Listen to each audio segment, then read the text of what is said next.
Hey guys, how's it going? Welcome to my video. Alright, so I just want to give you guys a quick tip if you guys are in this situation. So basically, a couple of days ago, I was at the park. I parked my car, went out for a brisk walk, came back about 45 minutes later, and then tried to get into my car, and the remote didn't work. So I was like, all right, so if the remote didn't work, it's probably the remote battery that's dead. That's fine. I've had that situation happen before. Matter of fact, I had that situation happen a couple years ago. So battery's like $6 or whatever. So I took the key out and I got into my car. And funny thing is, I didn't hear any noise. It was completely dead. Didn't make anything of it. Tried to start it. It was nothing. No clicks, no noises, no lights on the dash, nothing. There was no power at all. So at that point, I thought maybe it was the dead battery. At that point, to me, I thought to myself, it's probably a dead battery. Have like many of you have had that situation happen before. A dead battery happens. Dead batteries happen. All right, so, but seeing the batteries maybe like a year and a half old, and I changed it out a year and a half ago. It kind of, you know, I was like, batteries should last a lot longer than that. But obviously, there have been situations.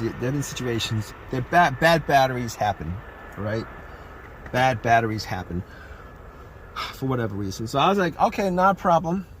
I was like, let me just get my power pack out, my Norco power pack out that I got from Walmart for like $100. Let me just jump it, right? I'll jump it. Alternator will work. It can run with a dead battery. Not a problem. I'll drive it to AutoZone. Actually, I'll drive it to Walmart and get a $70 Walmart battery again. Pop it in. That's what I got the first time around. Haven't had any kind of issues with that at all. So I was thinking to myself, let's do that. So my battery pack was at, I'll tell you guys what, my battery pack was at 50%. But I was like, that's gonna be enough to jump it. Not a problem. So I popped it on and I tried to jump it and nothing. So I didn't even get a slow crank. I didn't get any kind of power in the car. No power whatsoever. Tried a couple of times, put the cables in different positions. Nothing. So I was like, maybe the battery terminal cable needed to be clean. It wasn't really dirty. It was kind of dirty, so I just wiggled it out of the way. Cleaned it a little bit with, I had some hydrogen peroxide and a paper towel. I cleaned it up as best as I could. Had a screwdriver that I just pretty much just, you know, tried to get the corrosion off as much as I could. And I got a lot of the corrosion off. I popped it back on, and then I put the Norco battery pack cable on, and then I tried to start it, and nothing happened. Like before, there was no power, nothing, no power anywhere, nothing. All right, no noises, no power. It's completely 100% dead. So I was thinking to myself, maybe the Norco doesn't have enough power to get to start. But then I was like, you know what? No, that, you know, even if it didn't have enough power to start, even if there was 25% in a Norco, you know, the car would have made like maybe a slow crank, or at the very least, I would be getting some lights on the dash. At the very least, you know, even with a 10% battery pack, once I pop it on, I should be, maybe not 10%, I don't know. but I should be getting some lights or whatever, stuff that doesn't take a lot of electricity. And no, that nothing. So I was pretty sure that it was in the power pack that was the problem, because I was thinking maybe I should get a jump, but then again I think to myself, you know what, jump's not going to work because I'm getting no power at all. I'm getting no power at all. So I was thinking to myself, okay, so I clean the cables, I clean the terminals. What else could cause it? So I tried to follow the negative cable, make sure that it was grounded correctly. All right. Make sure that that was grounded correctly. So I was tugging on it just to make sure that it was tight, and it was tight. And I was thinking, probably wasn't a negative cable. I could just cross that out on the diagnosis list. Cross that out.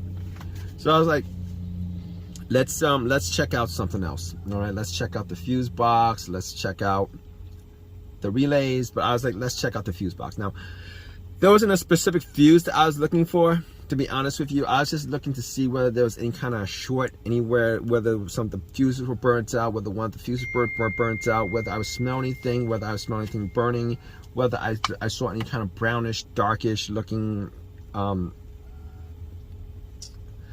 coloration on any of the fuses, just to make sure that none of them were burnt out. And guess what?